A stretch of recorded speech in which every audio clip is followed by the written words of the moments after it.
Live from downtown Detroit, home of WDIV and Click on Detroit, Local 4 News at noon starts now. The snow may have moved out, but some bitter cold temperatures have moved in. Brandon Rue will have your complete forecast in just a moment. We are also following two breaking news stories here at noon. The accusers of a former University of Michigan athletic doctor are speaking out for the first time, and a Michigan lawmaker is visiting the nation's capital today to request clemency for former Detroit Mayor Kwame Kilpatrick. Thank you for joining us this Thursday at noon. I'm Rhonda Walker. It's State Representative Sherry Gay Dinyogo of Detroit that is heading to Washington today in the hopes that she can help a friend, former Detroit Mayor Kwame Kilpatrick. She's looking to get him released from prison. Local 4's Rod Maloney joins us now live in the newsroom with the very latest on this development. Good afternoon. Good afternoon, Rhonda. You know, it's no secret that Kwame Kilpatrick still has a sizable group of supporters in the city of Detroit. They've said from the day he received his 28-year sentence that it was way too harsh. Now, Kwame has fought hard to vacate the sentence, but to no avail. And that the president appears willing to at least talk about it is a glimmer of hope where there hasn't been any. While he resigned from office in 2008, it was in 2013 that federal judge Nancy Edmonds sentenced Kwame Kilpatrick to 28 years in federal prison for, as the government put it at the time, turning Detroit City Hall into a criminal enterprise. Cheered by many, supportive Detroiters cried foul, saying it was too much time. Later, one of Kwame's sons made a rap video using those words as its foundation. So why all of a sudden are we hearing about this today, considering the former mayor's pleas to be released have been rebuffed by judge after judge? Well, Detroit State Representative Sherry Gay Dinyogo, as part of Black History Month, is headed to the Capitol. She says the president invited her as part of that event to have a discussion about the former mayor's sentence. This morning, she posted on social media, quote, "No one is arguing the former mayor's guilt or innocence. What we're seeking is a conversation about the disproportionate sentencing that men of color experience at every level of the system. And I am appreciative of the invitation and looking forward to having an opportunity with the president or members of his administration to discuss favorably reviewing the former mayor's existing petition already before the president." Dinyogo says that she has the support of Detroit Legislative Caucus members, elected officials, and ecumenical leaders. She says what she's ultimately after is a conversation about second chances and rehabilitation. Now, Kwame has and has always had a powerful and influential backer, billionaire CompuWare founder Peter Karmanos, who's been lobbying for Kwame in his pursuit of clemency. You'll recall that the president made a raft of pardons just last week in some controversial cases like former Illinois Governor Rod Blagojevich. Rhonda, back to you. Very interesting development that he's granting this meeting. What do we know about our U.S. Attorney's opinion on this? Well, Matthew Schneider has been on the record as saying that he does not want Kwame to get any clemency, that he hasn't even served a quarter of his sentence and wants to see him serve out the full term. So the question becomes, okay, the president didn't grant it last week. What might have changed now? And we don't know, but you can bet that Matthew Schneider's words will certainly be part of the report. I'll bet it will. All right, Rod, thanks for the update. And of course, we'll monitor that meeting and let you know what happens. Also breaking news at noon, we are hearing for the very first time from the whistleblower and accusers in the alleged sexual abuse case against former University of Michigan Dr. Robert E. Anderson. He worked for the school for more than 30 years and passed away in 2008. Jason Colthorpe joins us now on the University of Michigan's campus in Ann Arbor after talking with the whistleblower a short time ago. Yeah, Rhonda, Tad DeLuca fought back the emotion as he was talking about finally not being ignored after all these decades. He, along with a teammate from the early 70s on the wrestling team and another wrestler who graduated in 2002, talked about Dr. Drop Your Drawers, as Anderson was known in all the circles of many teams, football, hockey, track and field, and wrestling, and many more.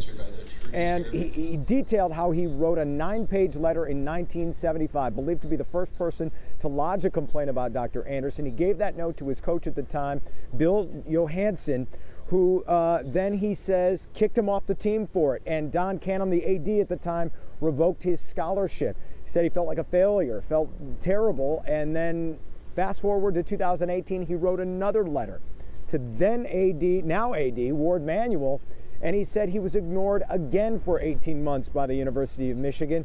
And that all changed just last week as this all came to light. Listen. I spoke up by letter in July of 1975 and was ignored and denigrated by the University of Michigan. I spoke up again by letter in 2018 after hearing an NPR story about the MSU gymnasts, women who I am in awe of. Once again, the University of Michigan ignored me. I'm here today to speak up again, to let the University of Michigan know that I will not be ignored again. Everybody who was abused by this doctor, the doctor everyone knew was doing this. And to have to go into a room knowing that you're going to encounter this is just, to me, horrific, you know, and that's why it's always been in the back of my mind that this wasn't right. And, you know, I was just fortunate enough to, you know, be able to speak up.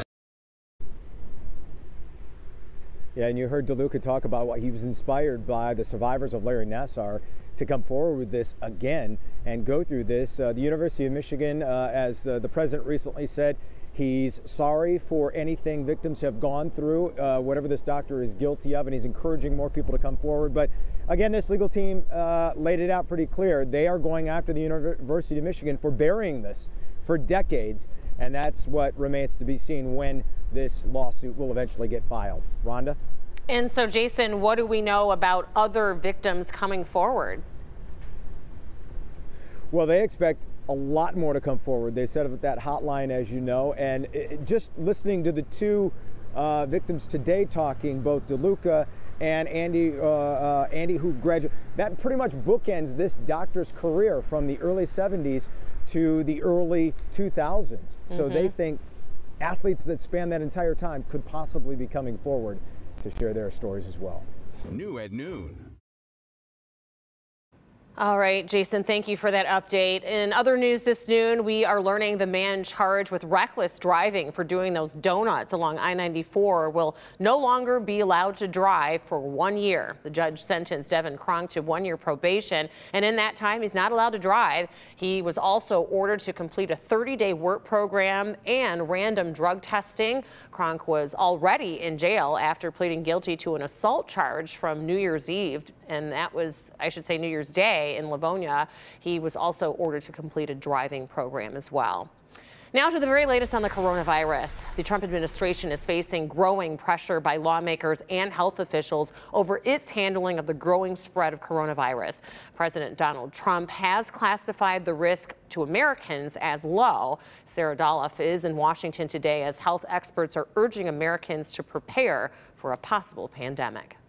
Congress is working to fund a multi-billion-dollar emergency package that's receiving criticism from some on both sides of the aisle. I'm going to be announcing this morning a new face leading the fight against coronavirus in the U.S. Mike Pence in charge. Vice President Mike Pence now coordinating the country's response to the spread of the virus, officially named COVID-19. We will continue to bring the full resources of the federal government in coordination with our state and local partners. President Donald Trump saying the risk to the public is low, but the CDC cautions a widespread epidemic is possible, and Americans should prepare for disruptions, possibly severe, to daily life. They just confused the American people about whether this virus is going to spread. Shortly after the president's address, officials confirmed what may be the first case of community transmission in the U.S., a person in California with no known exposure to the virus. The Trump administration is asking lawmakers for $2.5 billion in emergency funding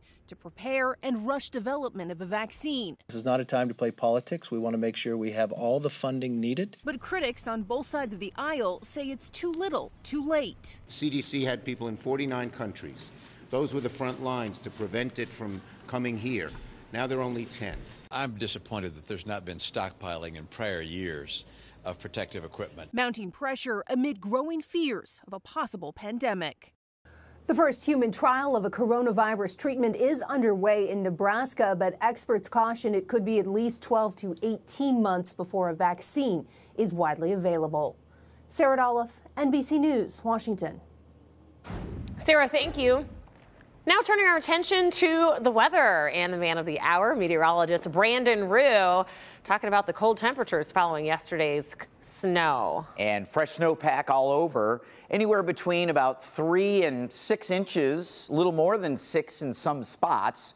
But here we are looking live in Ann Arbor, and temp there is 24, but the wind almost as high as the air temperatures. You get the idea of how that feels. Low middle 20s, winds out of the west-northwest are 15 to 25 right now, and that keeps most of our wind chills single digits and low teens, and you'll feel that wind whipping around all afternoon. Likely not really going to relax until we hit the evening hours, and even then, still breezy, still cold overnight. We are likely to gain a degree or two through the afternoon. That's it. But again, the wind really the difference maker, gusting over 30 and drawing in some lake effect snow showers as well. Dangerous stuff through southwestern lower and parts of South Bend. We get an occasional snow shower here and heavy stuff up north. We'll talk about the cold continuing, Rhonda, in your 7-day. I think you'll like it eventually. All right, Brandon, thank you. Still to come, a story grabbing national headlines. The search for a missing toddler in Tennessee has taken investigators to North Carolina, why the child's mother is now facing charges.